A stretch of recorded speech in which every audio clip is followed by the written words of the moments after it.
Hi everybody, this is Julie Quinn, and I'm going to briefly show you how to use Canvas calendars for two main ways. The first way is to set up assignments that have due dates, and the second way is to do office hours. You can see in here that I have two classes that are highlighted this semester. One is my English 111 that is in this sort of, I guess, mustard color, and my English 112, which is in purple.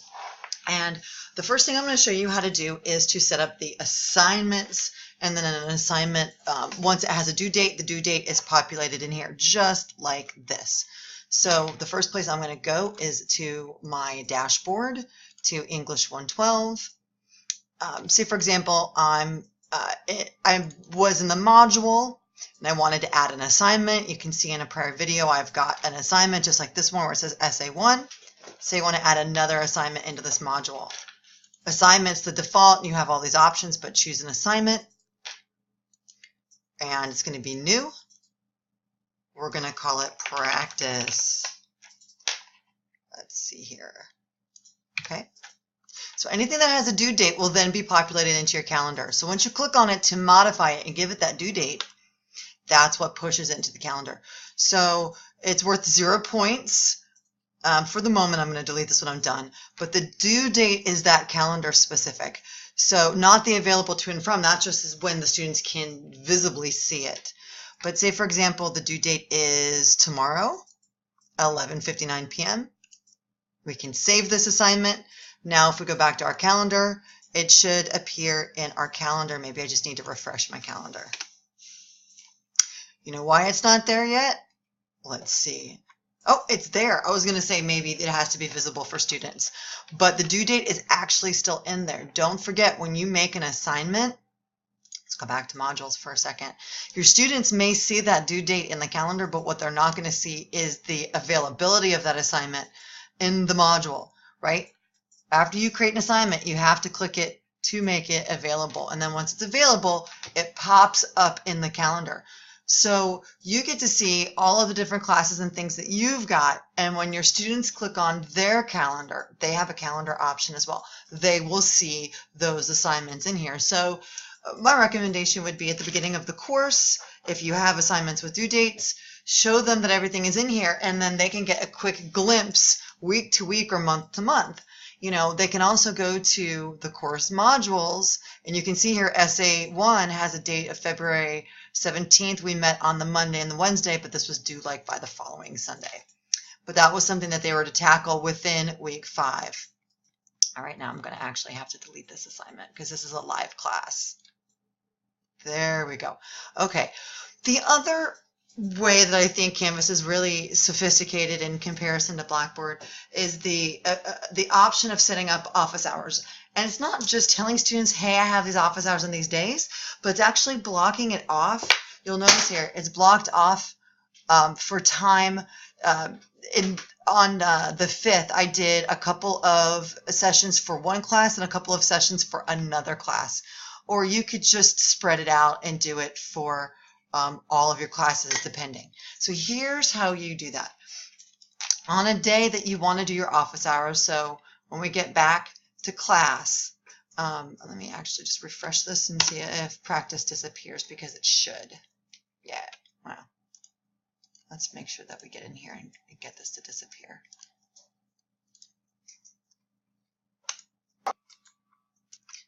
All right, so what we do to create an event is you click on the day that you want to do your office hours, for example.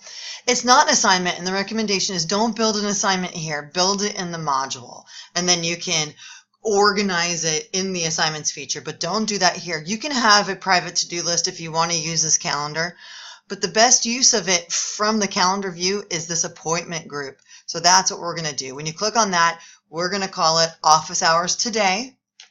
And then, so it starts with one day, and then you can keep adding days. So you can do this for the entire semester. It's really great. So my office hours on Tuesdays are 10 to noon. And you see, once I'm done one, it will open up another slot, another opportunity. So we've got 10 to noon, and so on and so forth. And then it opens up a third. Let me just go there. Location. Here's my office for 2M, and divide the slots. 30 minutes is a lot. How about 20? It won't stick until you say go. And do you notice what happened?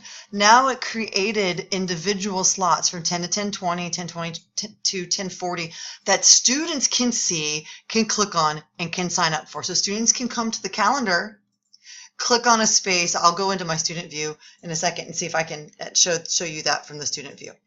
There are some other options in here as well. Limit each time to one user, or maybe like groups could come in. Allow students to see who signed up. I don't know why that would be necessary, but you could limit participants to one appointment so everybody has a chance, and you can add details if you want to. Now, you could say that this day is reserved for one class, or you could select the calendars that you want your students to be able to see it, my 111 and my 112. And that's all there is to it. You click publish, it will populate in those 2 days that I chose. And do you see they're here?